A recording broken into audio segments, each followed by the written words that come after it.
Hey, good morning, YouTube. What's going on, everybody? Thanks for checking in with us.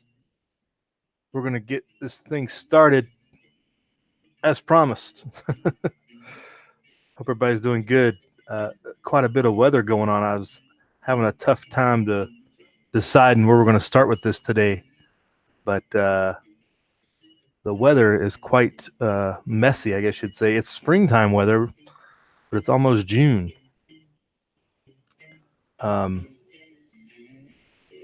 Especially anybody out there in the Kansas, Oklahoma, Nebraska. I guess a lot of tornadoes have come in.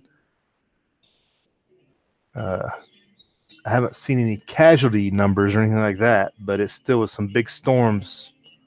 It looked like coming their way last night and elsewhere. If you can see, there's still quite a bit of snow falling. We've got chain controls on the roads up here, and it looks like Colorado, Wyoming, all the places we're still holding on to a little bit of winter still.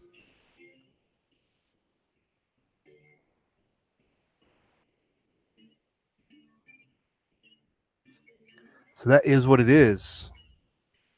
Let's see. Oh, we got people checking in already. All right.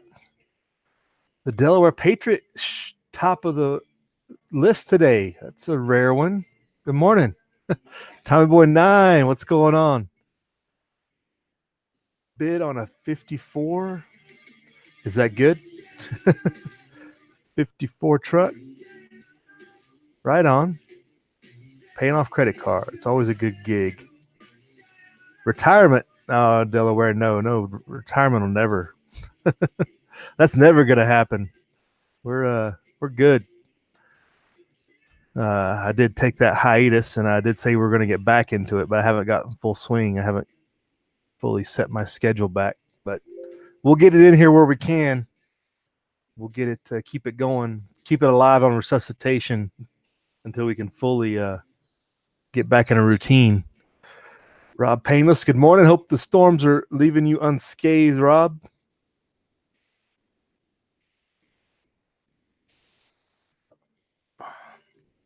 Chipper 66, good morning. Stan Ulch has things up there, and you're halfway. Yeah, you're all good. Okay, got it. No shortage of water where you are. Had to cover the garden last night. Yeah, same here. It was it's quite chilly this morning in this area. It's got a little bit of snow coming down. It's rain down here, but it was been pretty cool the last couple of days. These people waiting for summer are quite disappointed. Hey, Stefan, good morning. Horse didn't remember his name. Wow, Tommy Boy's getting a solid deal. All right, AZPD Survival, good morning. Yeah, rain here as well. It's all good. All right, so I guess we're going to start off with these tornadoes and the storminess going on out there. As it says, multiple tornadoes. And the video didn't load. Just want to get back to that here in a second to check that out. But more than 20 tornadoes reported last night. Flooding, also Missouri and Oklahoma. Interstate 40 was closed. That's quite the storm coming in down there then. 20 tornadoes. There was a saw on the Twitter last night that that might be the best place to go check for some of this stuff, some of the video and everything. But quite big storms.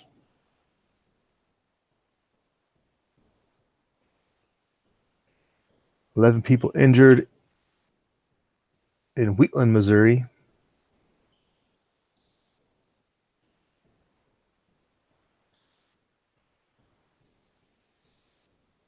I guess they're getting ready for the race there. It says Lucas Oil Speedway. 11 people were injured. An RV park at the racetrack was torn apart.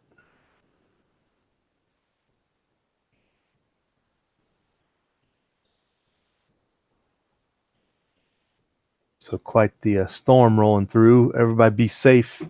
Let me reload this, see if that video will reload.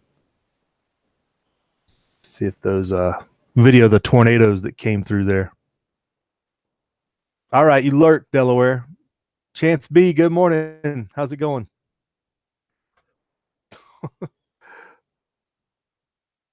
They dropped to the east of you, Rob? Yeah. You can always use a little bit of rain, though. Let's see what we got. Okay.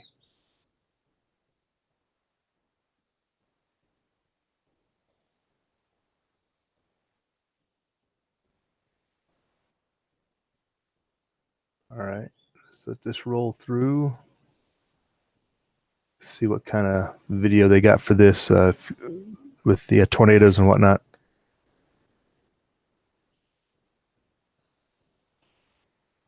And flooding homes this morning in Oklahoma. It was a terrible day of severe weather across the southern plains. Flooding and tornadoes were the biggest issues. Storms started rolling through one after the other, and they kept coming. In Oklahoma, well, the water started getting high fast, and officials were pleading with people to stay inside. I'm begging you, please don't get out. Please just stay home. And it wasn't just flooding across the southern plains. At least 19 tornadoes were reported. So far, no deaths have been reported. Look at that, boys. Oh. This storm system comes at a sensitive time for people in Moore, Oklahoma. Monday was the 6th anniversary of the EF5 tornado that leveled the city and killed 25 people, including 10 children. Luckily, yesterday wasn't as bad. Several tornadoes were reported across the state, but there was minimal damage. All right, so it seems like they don't have any casualties involved at this point, so that's good. But who knows what the damage is like just yet. They probably haven't got full video, people up in the air looking at that stuff yet. But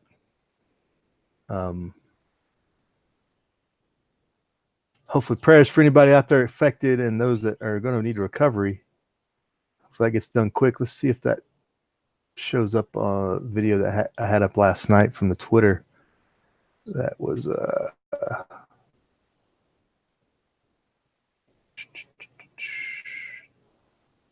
yeah, there's a video that came out last night on the Twitter there that it's Magnum, Oklahoma.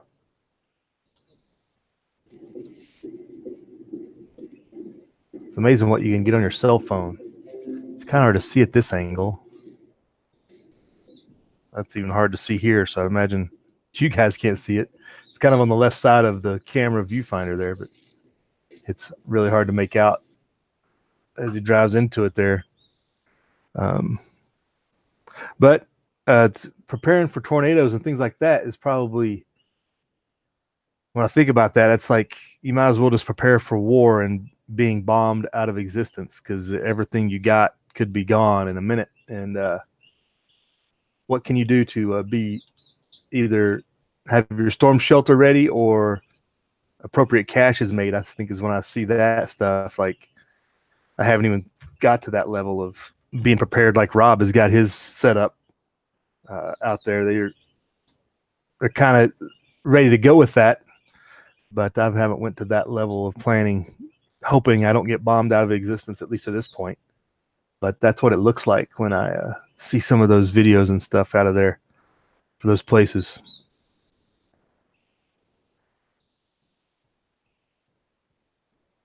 So we got anybody else checking in what we're talking about? Everybody talking about the water. Water everywhere. So that's kind of the weather front. Lots of rain and water everywhere, it looks like, across the country, and snow. So drink up while you can. Lots of good stories on the Zero Hedge, but what caught my attention this morning was the Drudge Report right off the top banner.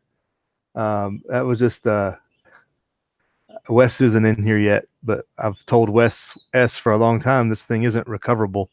We're not going back, and no matter how off that number, that 4 and 10 is, if it can be off left or right, one way or the other, could be 5, could be 3.5, 2.5. It's still a unrecoverable number.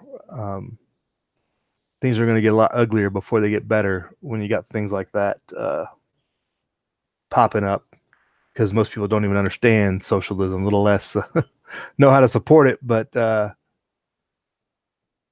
as long as the government gives out free stuff, people keep thinking that, right? But where's this coming from? A Gallup poll, obviously. I guess it's just straight off of Gallup and the poll, so maybe it'll describe some of their methodologies or whatever. Not only 4 in 10, 43% in their poll conducted, 51% believe socialism would be a bad thing for the country. So there's a gap there of 6%. So either that's the error, or there's people in there that don't know. They're like, I don't know. Because they didn't pay attention in history class or anywhere else for that matter, probably, or what's going on the last 50 years.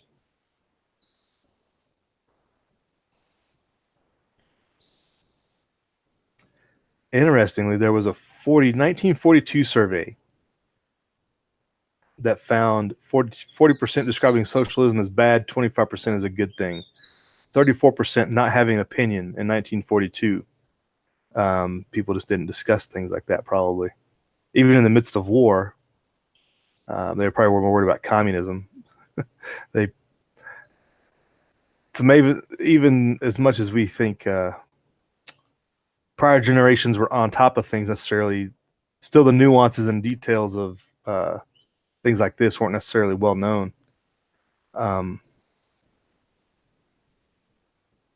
But the number, people are more polarized, I guess you would say. More people are aware of the evils and what it means. Because remember, they still voted for FDR and all the multiple government programs back then with the New Deal and everything. So it's not like it is a new thing.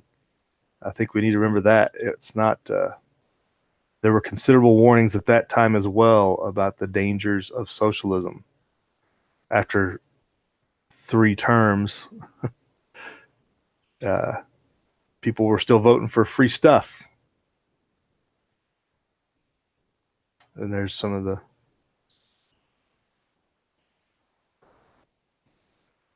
undecideds are dwindling. People are picking sides, and we're almost going to be an even split. That's interesting. Interesting poll indeed, that they were able to go off an older poll for everybody to tout the benefits of socialism. Previous Gallup research shows that America's definition of socialism has changed over the years, with nearly 1 in 4 now associating the concept with social equality, which it most certainly is not, and 17% associating it with the more classical definition of having some degree of government control over the means of production, which we have almost in totality in this country. A majority of Democrats have said they view socialism positively in a Gallup poll since 2010, including 57% in the most recent measure in 2018. And the ones that don't see it as a positive thing think it's a necessary evil, probably. It's like, we got to do something.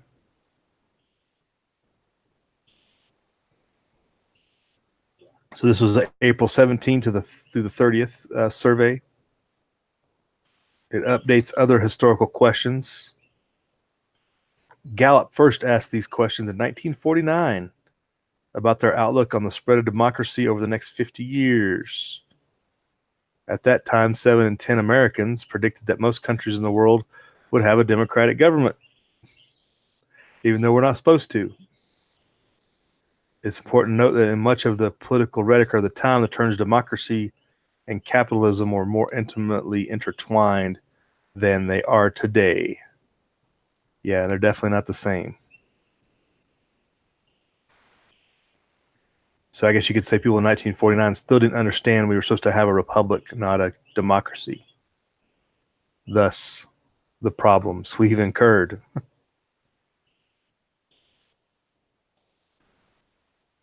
And really, a lot of that is, you can blame nationalism.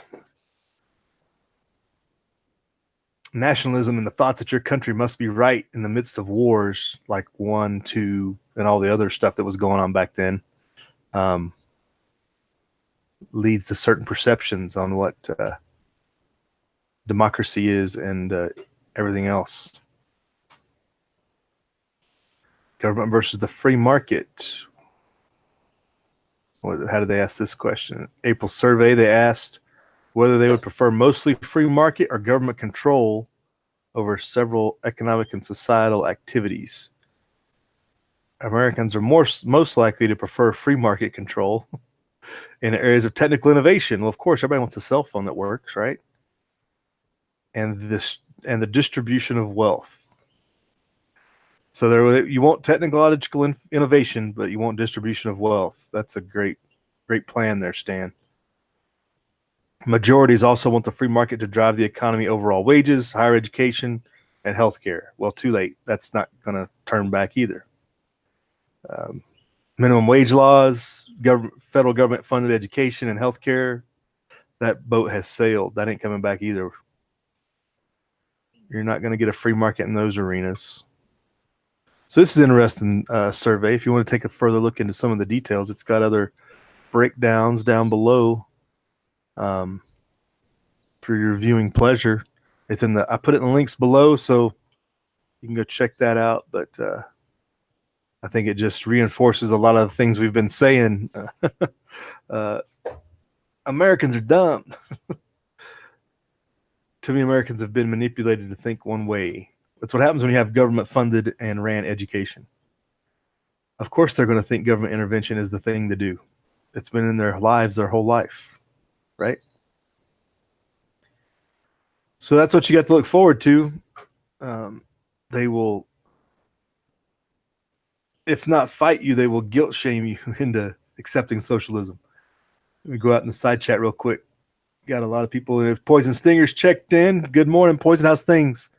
Goodness, I don't even know what your status is. I don't know if I haven't seen a video from you from a while, so I don't know if I missed them or if you've updated your status, but last I saw you had to move back into the big city or whatever.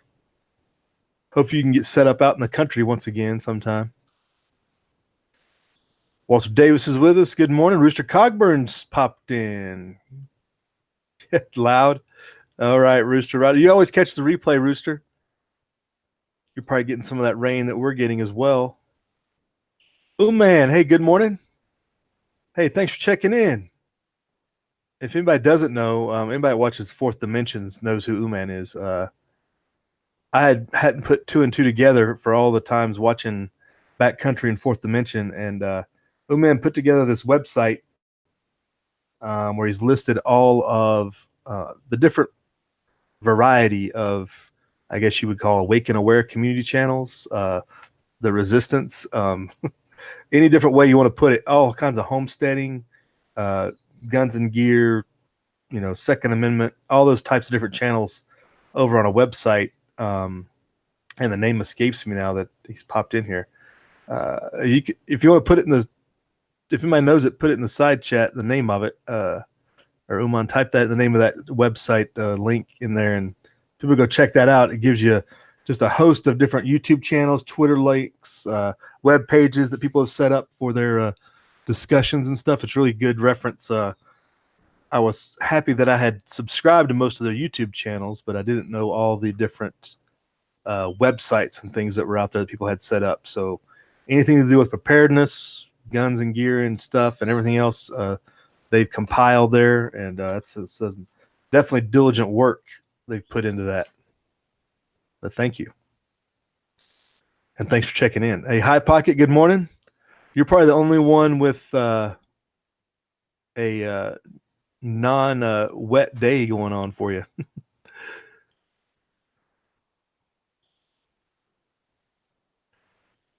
Oh, you got a couple sprinkles there in Cali? Oh, you actually got a little bit of sprinkles. Chance is giving out TMI. Careful. Rob's gonna triangulate your position.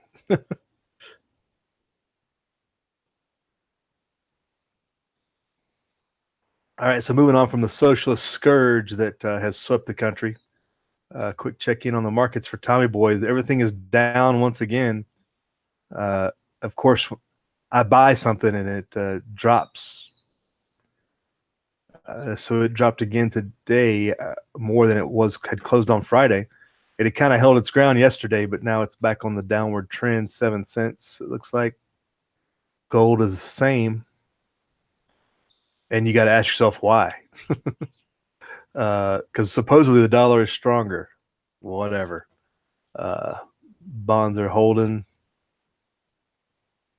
Somebody's just holding ground, I guess. Supposedly these China trade talks are keeping everything alive. China is signaling no end to trade war, though. So what are they holding out hope for now? The Fed's supposed to speak tomorrow. So who knows what they'll say.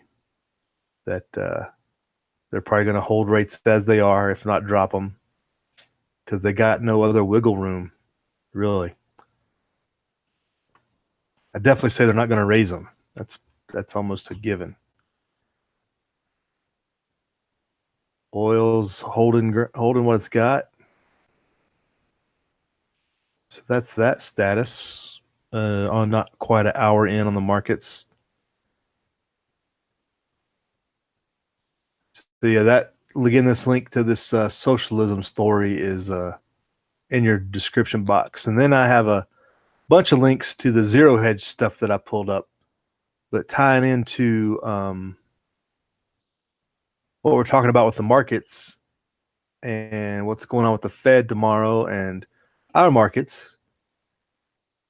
So Turkey's had its economic situation in dire straits for a long time. They've been on the downhill trail, I guess you would say. Things haven't been going well for quite some time.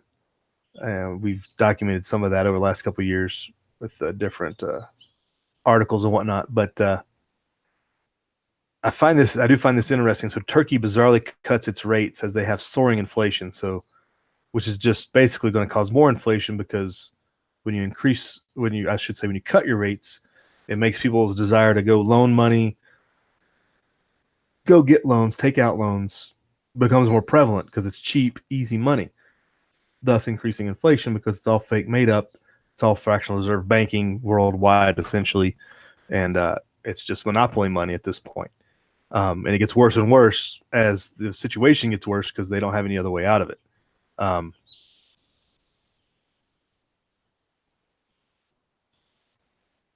But I found it interesting in that it would make sense at Turkey at this point to like maintain what they have or raise the rate, because that has been shown to at least stymie inflation in the near term, so that they would accelerate it. It's one of those things where I look at that and I'm thinking, well, the bankers are in on it. They're just helping collapse the country. Their central bank and those in charge are just like, oh, it's time we're going to crash the country and we're going to rebuild from whoever they have inserted to take charge during the chaos, or something to that effect. That's what my mind goes to when I see something like that go down. But the zero hedge goes into this. So the Turkish Central Bank on early Tuesday effectively rolled back a limited tightening of monetary policy, which it had delivered just days prior. Oh, so they had just raised their rates, and now they're rolling it back just a short time thereafter.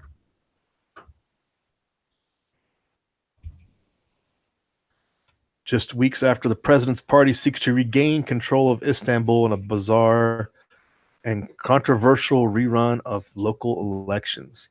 So lots of political turmoil as well. So yeah, out of chaos order, right? 2 weeks after the central bank tightened monetary policy, a move which did nothing to boost confidence, the regulator went for broke, and on Tuesday said that it will offer funds at its cheapest rate of 24% through the auction, 150 basis points lower than the overnight rate of 25.5%. Wow. Talk about expensive. We've been living on, 2.5% interest rates in the bond market forever now, and lower for years. In Turkey, how desperate they are. They're at the point of 25% rates. That's just insane. This is the overnight rate. Yeah, it's an overnight rate to loan money in Turkey for the lira, 25.5% overnight. I don't know how that's sustainable.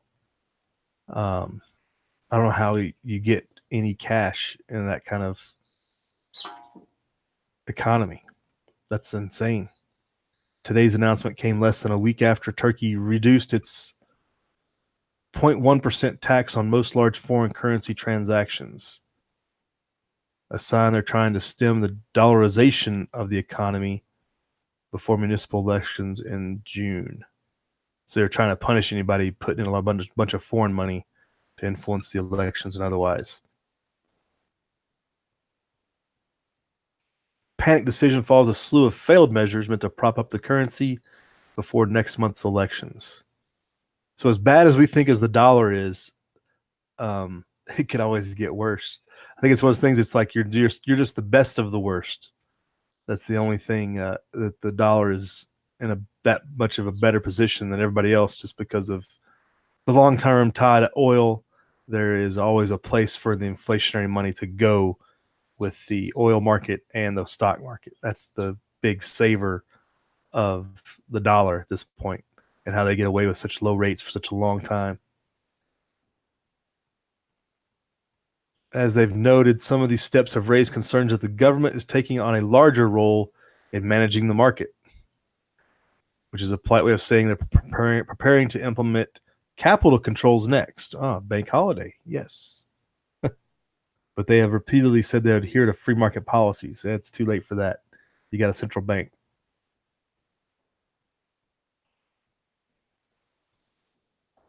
So this easing comes even though the economists said that Turkey had no need for monetary loosening at this stage, even though Erdogan, the president, clearly disagrees, but that's kind of irrelevant at this point. And there's a timeline here, May 6th, May 21st. That's kind of the layout of how it went down.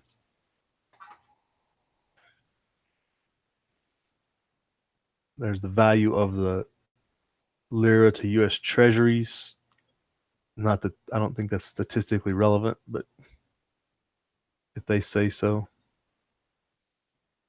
So here it says, unfortunately for Erdogan, the fat lady has already sung.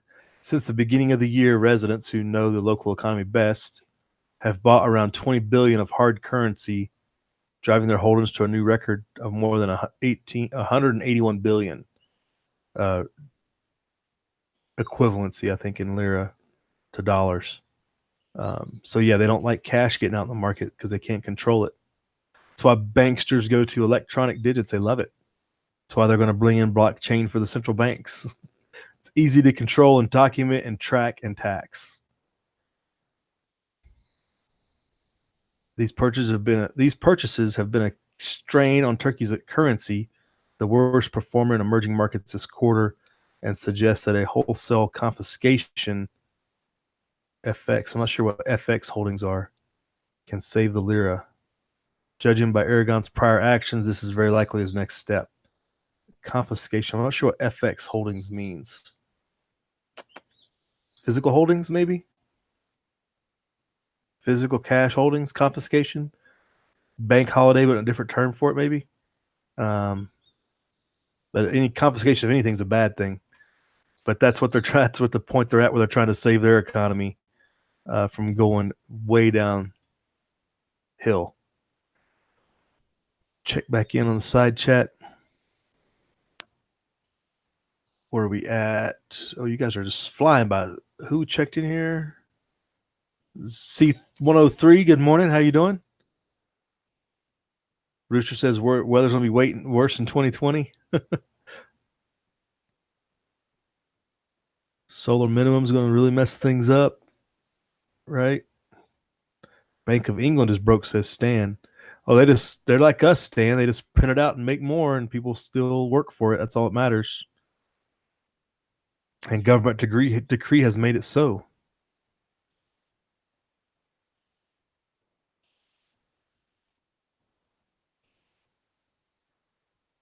High Pocket saw a billboard in downtown LA. Said if you were a robot, you would be home by now. What does that mean? If you were a robot, you would be home by now. That is a good question, High Pocket. Why would we be a robot? Why would a robot leave home to begin with? It's even more questionable. I guess they're saying that robots are more efficient than we are, High Pocket. We are imperfect humans, but their human-made robots will be perfect, of course. Yeah, that might be a sign. Kill them all. We're on the verge of Terminator before you know it.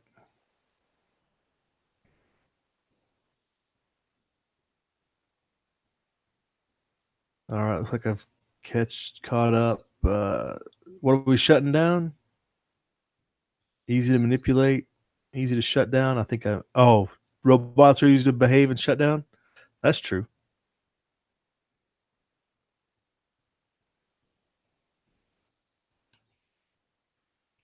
All right, so we'll move on from the collapsing of another economy. Like somebody said, I think was it Rob or Stan talking about the Bank of England refused to give Venezuela its reserves. Yeah, that's a bad sign. But they do that regularly because that's how they force countries to do what they want. It's like when Germany asked for the gold back about more than 10 years ago. I guess it was right at 10 years, right after the crisis last time. They get to, you can wait 5 years. Yeah, I don't think that's the way countries think of it when they put their gold in safe haven, in a safe savings place. They don't think that it's going to be a years to get it back. But that's the situation they've been put in.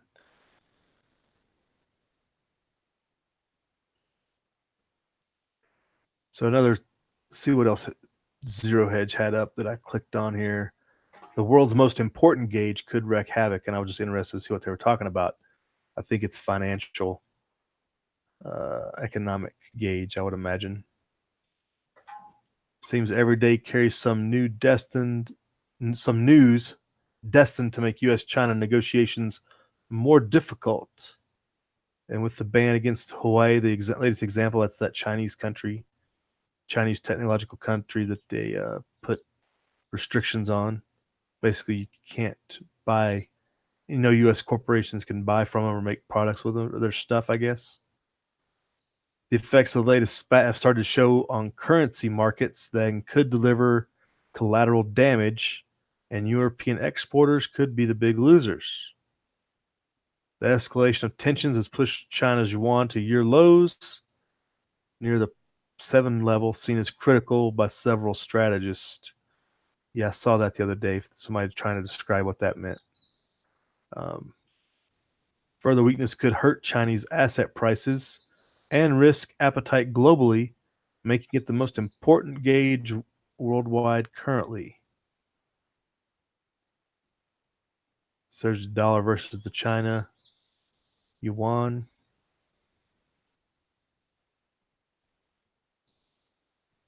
Trade confrontation could drag on, according to senior analyst, yada, yada. So we have the G20 meetings come up next month.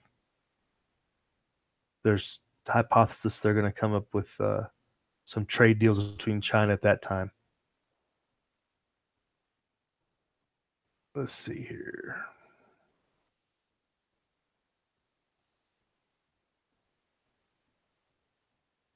Quotes here, while it seems unlikely that China will let the yuan trend lower to durably beyond the 7 threshold, it appears equally unlikely to us that they will not be tempted to do so just for a while to test some nerves. Quote, end quote. So there's a 7 number as it compares in what they call weakness of their currency. And they don't want it to go above that 7 number. I'm not sure how they measure that, but anyway, that's the big number they throw out there. And I said 7.15 is their target of where it could end up settling.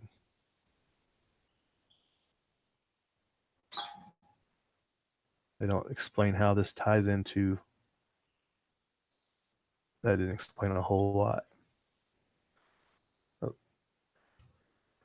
So I guess the yuan to the dollar is the world's most important gauge, I guess I take from this. Could wreak havoc. Hey, Billy Bird Outdoors has joined us. Good morning.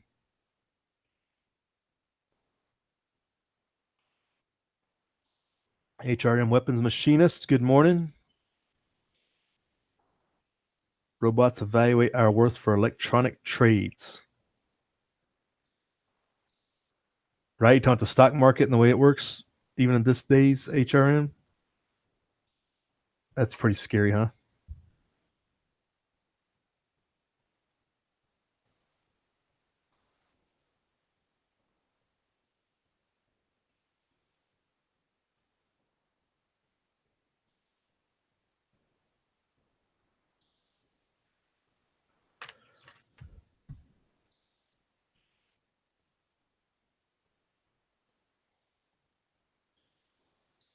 Well, robots just do what they're programmed to, right, HRM? It's not like they have feelings or emotions. Let's see, where did we? That's the main page. There's a turkey story. We're about half hour in. Here's an interesting story that came on the Zero Hedge. Don't rent a Hertz rental car. Hertz customers keep getting arrested for driving stolen cars. Talk about being put in a bad situation. So it says if you rent a car from Hertz, you're now on notice not to be surprised if you're randomly pulled over and arrested for seemingly no reason at all. This is because customers of the Florida rental vehicle company are being erroneously stopped and arrested due to faulty computer system and plain old poor office management of the company. Oh, Hertz is going under as soon as this gets out. The majority of mix-ups are results of Hertz reporting stolen vehicles to the police when they're actually being legitimately rented by customers, causing major issues. Oh, you think major? Maybe a little bit major? Including unwitting and unknowing customers and their passengers. Report follows an ABC News expose that profiled affected customers who wound up in handcuffs. In many of the cases, people even had weapons drawn on them or taken into custody. Some customers even wound up spending several hours in jail, with one case resulting in someone spending 2 weeks in prison. Holy cow. Not only is Hertz bad, but the police couldn't even figure out that it was a legitimately rented vehicle, probably, even after somebody's trying to tell them, but they won't hear none of that, just like in a lot of cases. They don't explain how the mix-up happened, but some of the renters reported switching vehicles, upgrading vehicles, or reporting mechanical issues before being taken into custody. So Hertz is entering stuff in their computer and it's triggering an alert that it's stolen instead of the right information. So the one accuser is claiming that Hertz's computer system has a glitch that led to a company-wide pattern of reporting cars stolen. They're claiming that there are more than 30 cases around the country, and the issue isn't new. Some issues reported last year, and Hertz found itself paying tens of thousands of dollars in damages to the victims in civil cases as a result. So yeah, Hertz, don't rent from Hertz. I think that would be the word on the street at this point. The Hertz and their spokesman said false reports of stolen vehicles are extremely rare. When it has occurred, it has been the result of unique and extenuating circumstances, and in a rare instance with controls has occurred, they take responsibility. All right.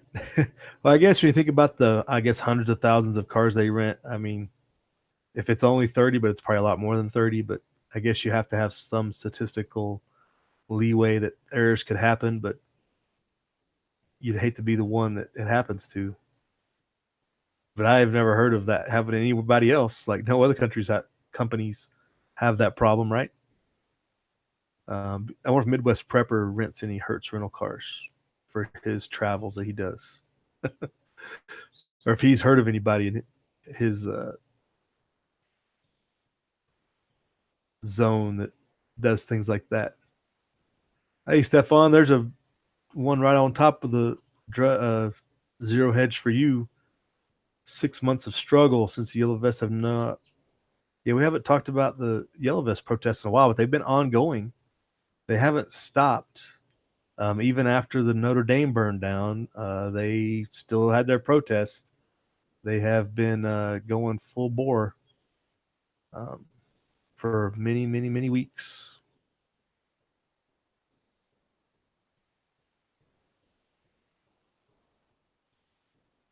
Lots of good stuff on the zero hedge day. What's on the Drudge?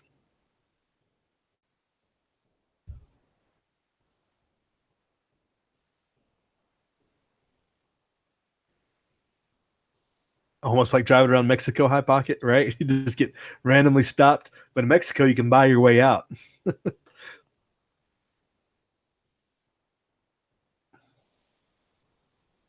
Any interesting headlines popping up here?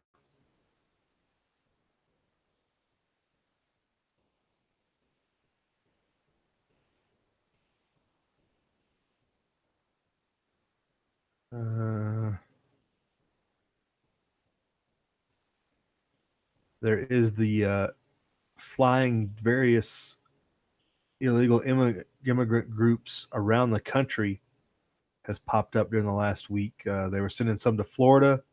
Angel shared a article about that, and they're sending some to California. Here in the middle of the Drudge, looks like it's talking about a lot about that.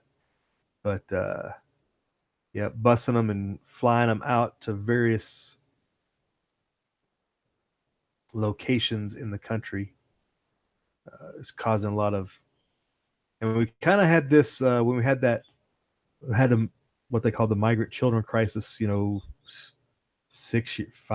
ago, wasn't that long ago, 3 or 4 years ago. Because we remember it talks about Marietta here. They have that one holding facility in Marietta, and we had 10 Round went down there, and he kind of documented some of that when that was going on. Because they, the first time they got wind they were busting people in from other places, they shut it down. They blocked them and turned them around. They got the buses turned around, and they went somewhere else, I think, or they went in the back door. Who knows what? But they actually had enough protesters. They got that stopped. That had to be 20, maybe that was 2014, 2015. 10 Round's been off the YouTube for quite a while now. But I remember that was going on. It looks like it's brewing again to ship people there as well as many other locations. There was another story last night of a group of like 900 Central Americans caught detained at the border yesterday. And so they'll be shipped off somewhere. The numbers are just getting more and more overwhelming. It takes a lot of resources to care for people who aren't able to care for themselves, to put themselves out there like that. Justin Amash has really stepped in the word. If you haven't been on social media, you might not have seen it. I don't know that. I think it may have been on CNN. I don't know. But Amash reviewed the Mueller report and made his a couple statements on Twitter, at least of what I've read, and said there basically, well, he read there could be a case for impeachment. He can see the grounds for impeachment being in the research, in the investigation, and everybody, it's just classic. People can't see the faults with their own team. Everybody immediately attacked him. Tons of people that had no idea who Justin Amash was, a week ago, were going off on him being a never Trumper and all these other accusations, and it's like, you don't know what you're talking about. But they never come with facts or debate the case. They just automatically throw mud in his direction generally, and it just causes more problems than it does help resolve and determine the next course of action. Because everybody's all in on Trump 2020. There is no other solution for a good 40% of people.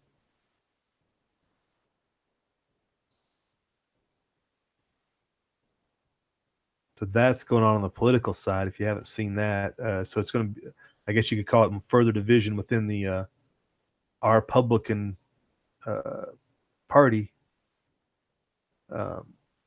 which Amash could only be loosely considered Republican because he actually has principle.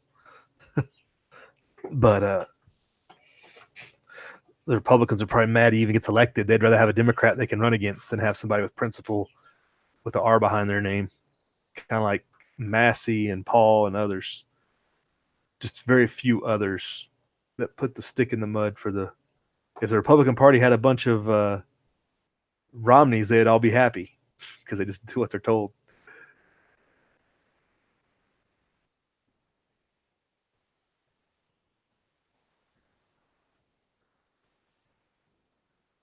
Down towards the end, nothing earth shattering going on. Nothing about robots taking over the earth. That's always good to find on the Drudge. The next case of AI going live can usually be found on the Drudge.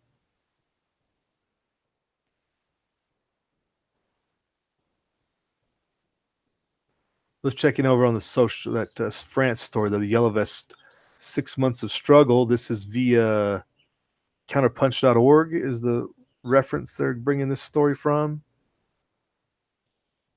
So he's a participant and an observer of the Yellow Vest movement, which is still going strong after 6 months, despite a dearth of information in the international media, lack thereof.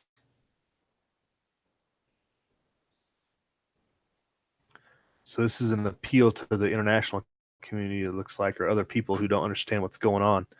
So he states here, why should you take the time to learn more about the Yellow Vest is the question. The answer is that France has for more than 2 centuries been the classic model for social innovation. And this unique, original social movement has enormous international significance. The Yellow Vests have already succeeded in shattering the capitalist myth of representative democracy in the age of neoliberalism. Their uprising has unmasked the lies and violence of Republican government, as well as the duplicity of representative institutions like political parties, bureaucratic unions, and the mainstream media.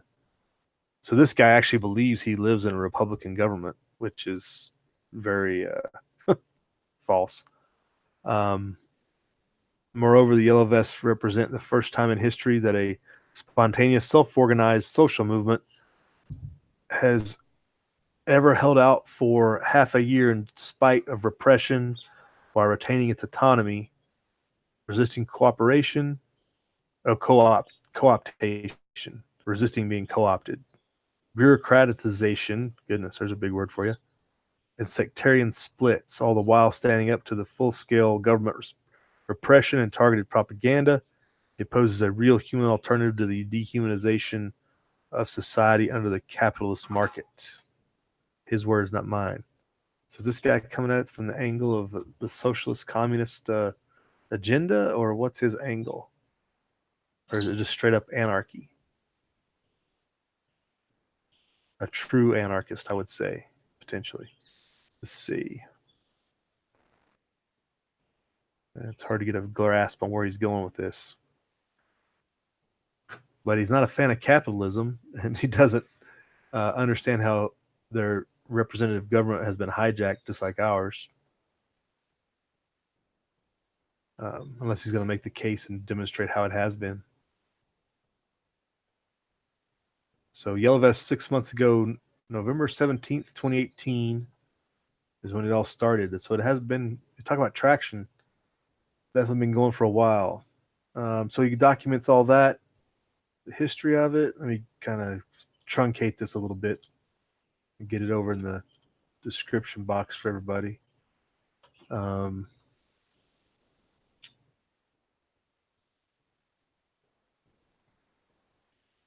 Immediate cause of spontaneous mass uprising was to protest the unfair tax on fuel, right?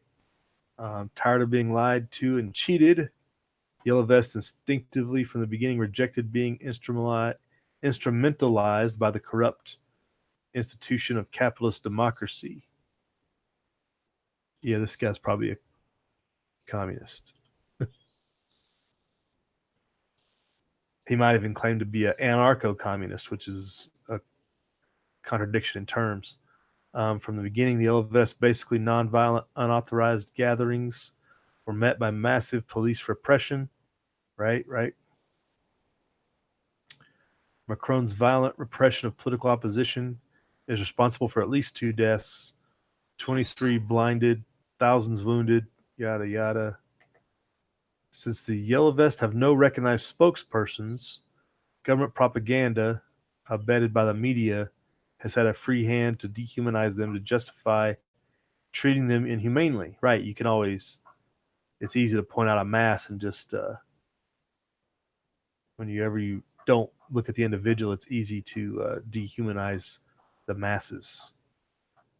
Macron, that's why it's one of those things, it's always a tactic to humanize a group of people. You always find the individual and point out their struggles or whatever to humanize the group, like as the counter propaganda to that. Macron, from the height of his monarchical presidency, so he's already admitted they're not in a republic like he stipulated at the beginning. So Macron at first pretended to ignore it, then attempted to buy it off, which was very little, like he mentions here, very little, and rejected, and then denounced the group as a hate-filled mob, right? Yeah, they tried to turn it into a hate. The government tried to frame it as a hate migrant type of protest. All kinds of different strategies they used to demonize the group. Yet Macron and the media, they said it's a conspiracy of 40,000 militants of the extreme right and the extreme left, often characterized as anti-Semitic and who threatened the Republic, which Macron doesn't even believe in the Republic. Stefan's still in here? There's Stefan. Yeah, Stefan, check that out. I don't know if you know this feller. Maybe your buddies. Richard Grieman. You probably can't even read this in where you are. This is probably getting blocked on your end of the internet. Where are we at? Small wonder that subjected to increasing violence and continuous slander, the numbers of Yellow Vests willing to go out into the streets has diminished over 27 weeks, but they are still out there, and their favorite chant goes, "Here we are. Here we are. What if Macron doesn't like it? Here we are." Okay. Yeah, I would imagine it would taper off and have ebbs and flows. Yellow Vests are still here in the fray, holding the breach open. The crisis in France is far from over. If and when the other oppressed and angry groups in France, the organized workers, ecologists, North African immigrants, students struggling against Macron's educational reforms, also turn off their TVs and go down to the streets, things could change radically. The Yellow Vest avowed goal is to bring France to a grinding halt and impose change from below. So they're trying to replicate the French Revolution, essentially, where you'll have multiple phases of violence. At what level, it's hard to say, but it definitely looks similar to the first French Revolution and could get very ugly. But I guess it's better than dealing with Macron and others. And so here's the implication. What if they succeed? We know that success of structured parties like Syriza in Greece and Podemos in Spain led to maybe a horizontal federation of autonomous base groups attempting to reinvent democracy could do better. That's the closure. All right. So they're trying to, I don't see the tie-in with Greece and Spain because they're both failed countries as well, but you go for it. So that's an interesting take from the ground of the Yellow Vests and what's going on. But like we said a long time ago, it's people demanding things from the government So it's just a different form of socialism they're asking for than what they already have in a lot of respects, but it could bring about a lot of chaos for sure. We got anybody else checking in here? What we talking about in the side chat? There's nothing happening yet, says Tommy Boy.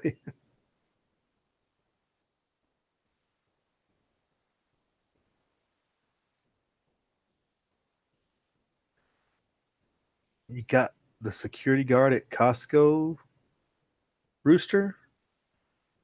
Wanted to bet you get kicked off the property. Who's Zyklon Don? I must be out of the loop. I'm not hip. I don't know who Zyklon Don is, Rooster. Yeah.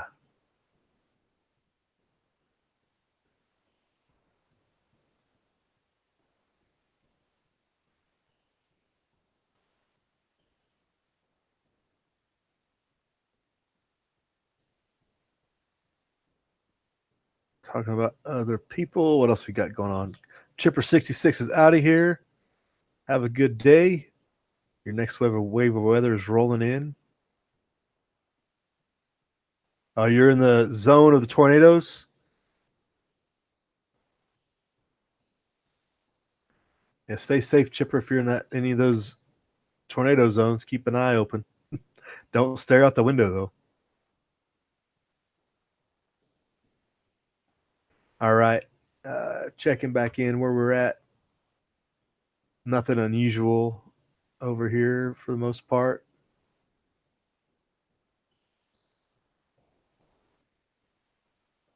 Nothing untold. Checking on the Twitter machine.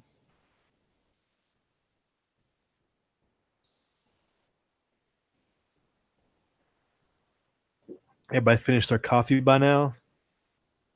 We're an hour in. Somebody shared that article we were just talking about. Says it's actually more like 10 and 10. We were talking about the Americans embrace some form of socialism. That's probably fairly accurate. Everybody thinks there should be some form of government handouts.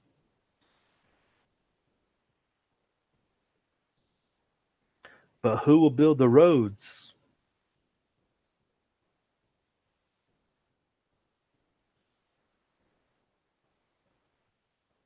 Growing hemp again in Indiana. That would be a good project. There weren't so many. It's funny the way they wrote the law here in Nevada for even hemp. It's so structured that you can't, unless you're a corporation, there's no way you're going to be able to even afford meeting the regulations and stuff they put behind that. It's intentionally written in that manner to shame.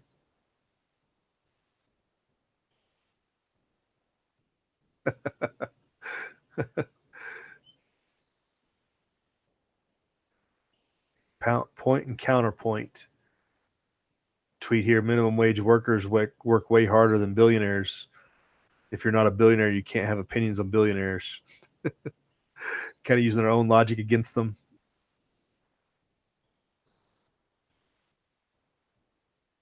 And the Twitter sphere. People are sick of retail. Lots of stores closing. If you haven't been seeing those stories, lots of storefront areas shutting down their actual business. Everything's going online. So Amazon can use their drones to deliver to you.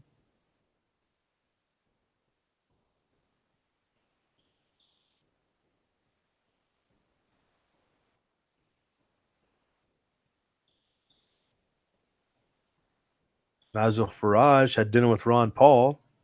Speaking of Brexit. Looks like he was over here on this side of the pond with Rand Paul being there as well. It's kind of odd, back-to-back tweets. Oh, same guy. Okay, I guess it makes sense. Humayun says, when it comes to changing government, be careful what you wish for. You just might get it. Historically, most have changed for the worse before. Yeah, indeed. There's no doubt about that. It always gets worse before it gets better. That's part of the reason to prep, because it's going to get a whole lot worse before it gets better. We're definitely on that roller coaster to chaos. It is not going to get quick. It's not going to get better quickly or easily.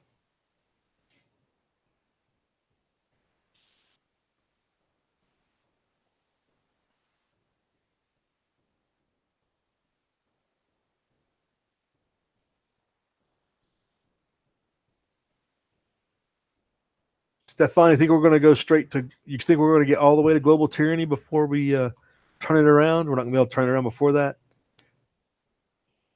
because we're a long way before global tyranny. I mean, that's still a long road to hoe before we get to that point. That's downright scary if it's going to get that much more painful, but I reckon.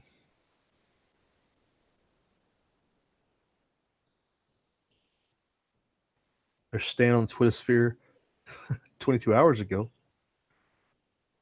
Untold stories of the mafia.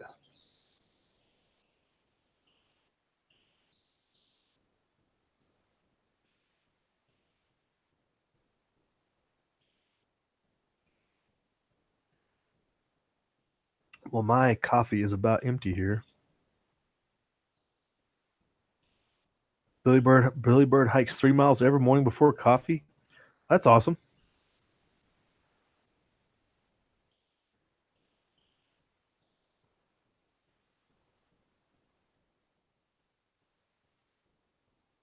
Global interest of all big rich, nearly 3 trillion. I'm not sure what that means, Stefan. Nearly 3 trillion payday. I'm not sure what you're going after there. Interest in what? Whatever the interest is, it's way less than the debt. And really, the debt is the weakness of the one world tyranny that you discuss. But of course, the one world tyranny is happening because of the debt as well. They have to implement tyranny to back up the debt. It's a self-fulfilling prophecy.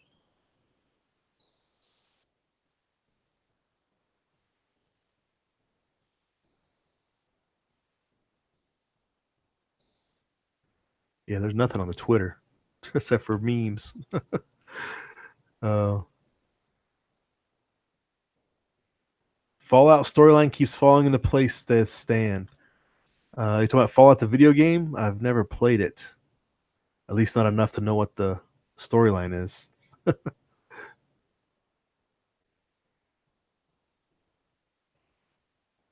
Yeah, be prepared to ride out the worst, right, Billy Bird? Chance B checking out. All right, have a good one. Enjoy your actions on the objective for the day, whatever they may be. Stan says, if China invades Alaska, I'm declaring Bethesda Softworks an official prophet. Or just like The Simpsons. I mean, The Simpsons got a pretty good track record, right? The Simpsons have got a pretty strong history of being correct, right? At least on the specific things.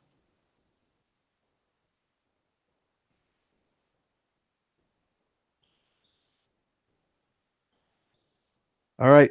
All right, High Pocket. You got your second cup in. You're ready to go. All right. Have a good day, High Pocket. We'll talk at you later. Thanks for checking in. We'll see you next time around.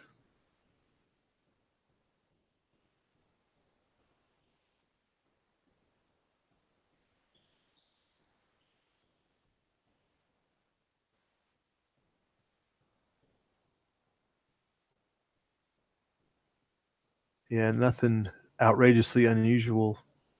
No really huge headlines other than that one on that top of the Drudge stands out pretty good with their graphics, at least. Here's a good one off to the side. I don't know if it was up there at the beginning or not. More Americans believe okay to cheat on taxes, according to IRS poll. Americans are finally willing to be Americans.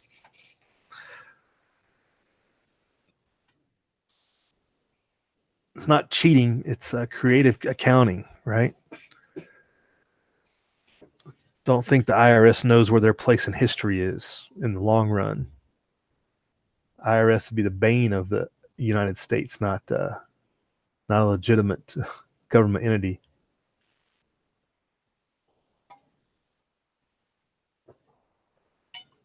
All right, Stefan, you out too? We'll see you later. Thanks for checking in.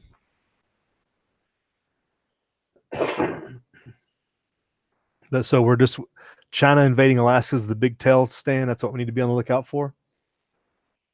That makes sense.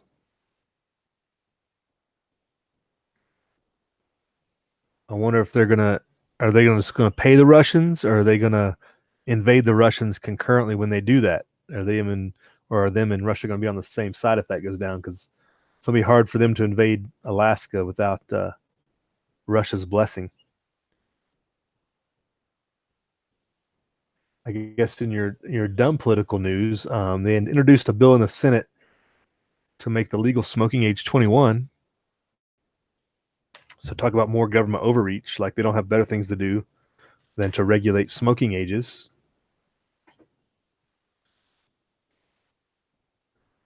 Because smoking is the government's business when they're paying for your health care. That's kind of the angle that's going to go down. If the government's taking care of you, they can tell you what to do. And thus here we are. Oh, here's a good. Here we'll close with this one. This looks like a feel-good story. And thus, let's bring on the collapse so we can live better. Life was easier when humans hunted and gathered their food, Cambridge University finds. Sounds like a win. I wonder if we're smart enough to correct these problems.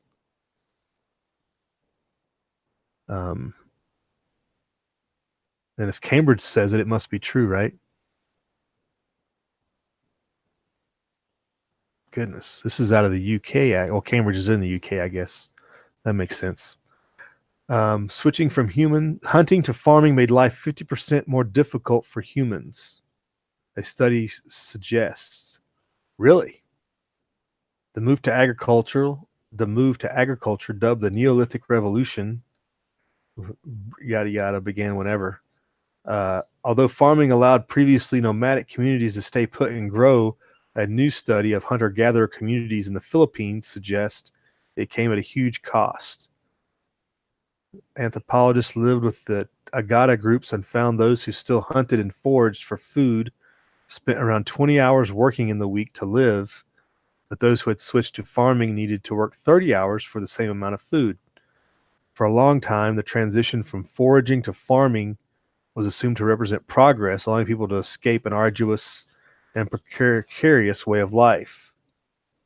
But as soon as anthropologists started working with hunter-gatherers, they began to question this narrative, finding that foragers actually enjoy quite a lot of leisure time, and their data supports some of this clearest idea yet. Researchers followed 359 people from the Agata community, recording how much time they spent on leisure, childcare, domestic chores, out-of-camp work.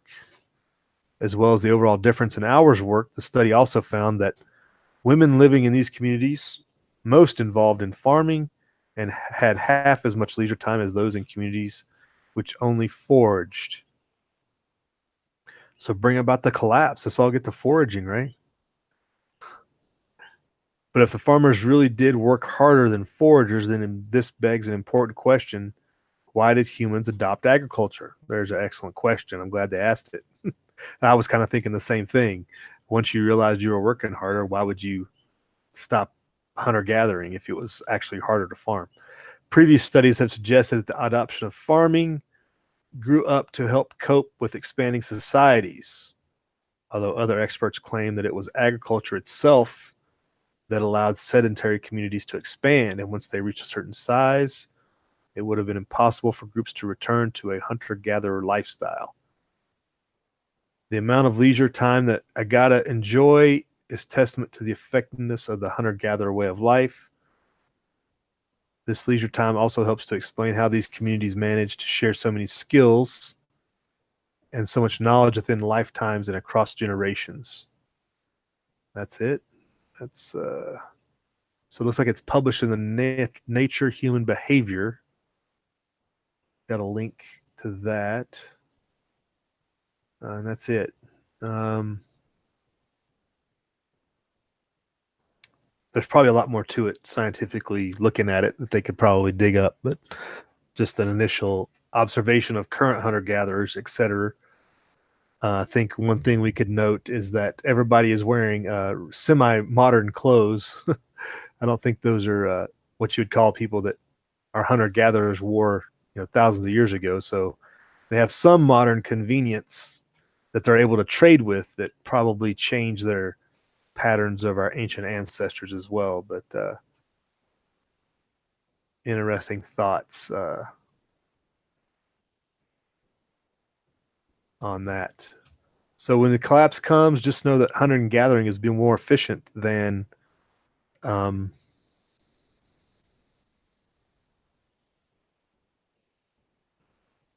farming. So I guess I need to reverse course on what I'm doing. I would say that farming allowed you to expand into areas you wouldn't normally be able to hunt or gather in, more arid regions in particular, like where I live and even other places in the Middle East and Europe that were not suited necessarily to the number of miles you'd have to trek to find hunter and gather type activities, but you could settle down, and if you could wrangle a water source, you would be fairly well off with your farming lifestyle. That's an interesting article for nothing else to contemplate the future after the collapse. So we'll close out with what's going on in the side chat. HRM says it appears that each country is an economy in a container. The purpose is for global control and have the ability to go belly up without losing physical assets. But each country is not in a container. They're all driven by the dollar now.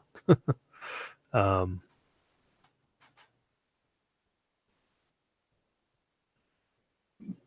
the biggest problem is that, and the thing we're going to be dealt with here is the debt and the seizure of physical assets to our demise. But we could have further discussion on that, HRM. That's some good points. Human says, what's the difference between a good accountant and a great accountant? A great accountant says, what's 1 + 1? Whatever you want it to be. Okay. I never thought of that. Glenis Vilkas is with us. Good morning. When debt is so high that neither interest or inflation can affect productivity, your economy is eating itself. Good point. Yeah, when things are just detached from reality, you know you're in bad shape.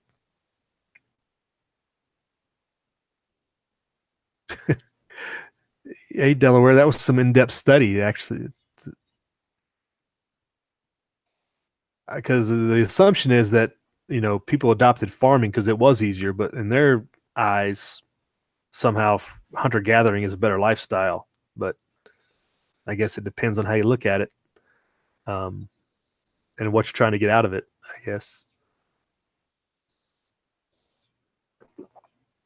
The Philippines is a very resource-rich area, so I can see how hunter-gathering would be a more productive when you spread out into other more arid locations, especially when you go into Central Europe and Central Asia. The farming would almost be a necessity because you can't travel far enough to trap and hunt and gather all your food and resources. It's too many miles to put on your feet. Especially initially, as you get settled, you have to adapt some form of farming to sustain, I think. But everybody's always done a little bit of both. I don't know that anybody has always been totally dedicated to, we only hunt and we only farm. Like, they do a little bit of both or whatever's needed at the time. It's not like people aren't dumb enough to, or I should say, people are smart enough to do what's necessary to survive. So there's probably a little bit of back and forth too, even in ancient times, to where you did what you had to do to survive, whether that meant changing your food gathering techniques or your farming technique. We always like to pigeonhole people into one group.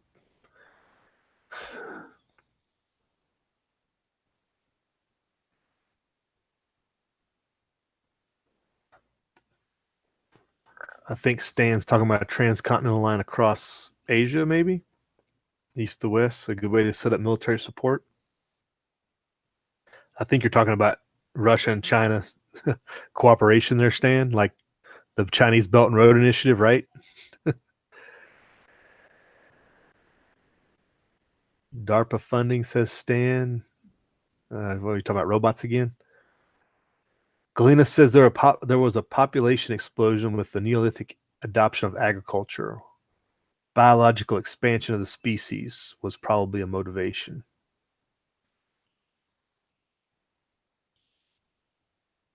The first automated container ship sailed this year. Autonomous, says Stan. Is it ironic? Is it ironic, Stan? I don't know. Why would that be ironic?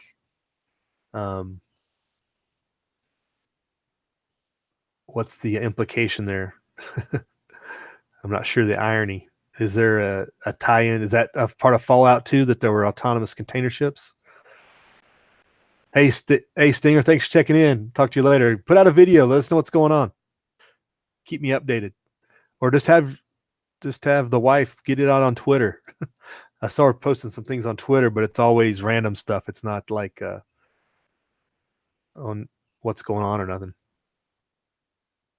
Okay. Nobody, Billy Bird, nobody gave a thumbs up. Mountain Man, what's going on? Good morning. Trapped a raccoon. All right. Oh, you're fattening it up, huh? What do you feed it? Like I guess you just feed it what you got available, huh? Kind of get it, clean its system out a little bit. Any of that garbage it's been eating.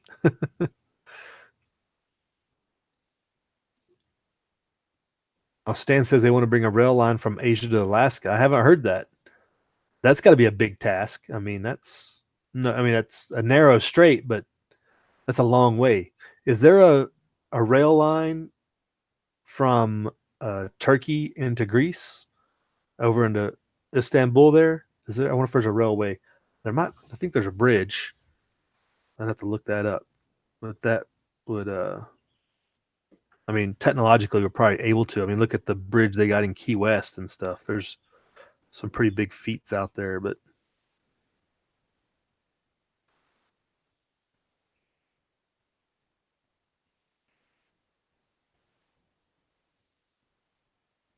I wouldn't know. Tommy Boy asks if anybody works anymore. Tommy's just worried about his pocketbook because if nobody's working, that he's not getting paid.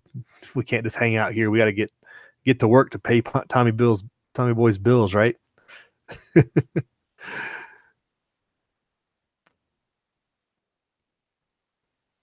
Well, fortunately, Tommy Boy, it's not a lot of people. It's only like a couple, at most a couple dozen in here. So there's several millions others that are working hard to get your paycheck, right?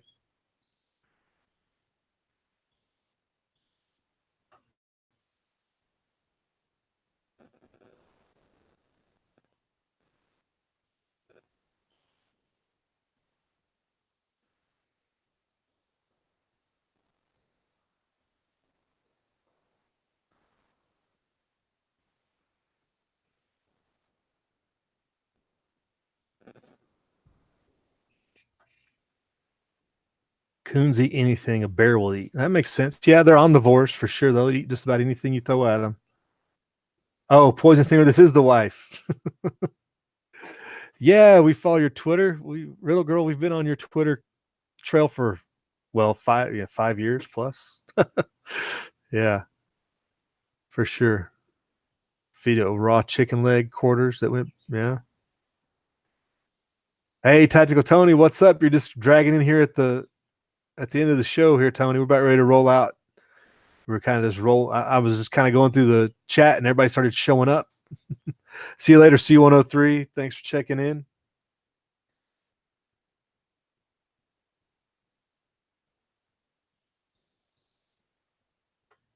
And Tommy Boy's just waiting to pay off his credit card. All right, folks, we're going to call it. Thanks for checking in. Been a good chat. Links are in the description box below. If you're just checking in, you can kind of browse through some of the stuff we talked about with the links in the description box to give you an idea of what we covered. Pray for those people out in the Midwest, out there, Tornado Alley, and some of this flooding going on. Hope everybody has done some preparations to be able to endure. So y'all have a good day. We will talk at you later. Live free.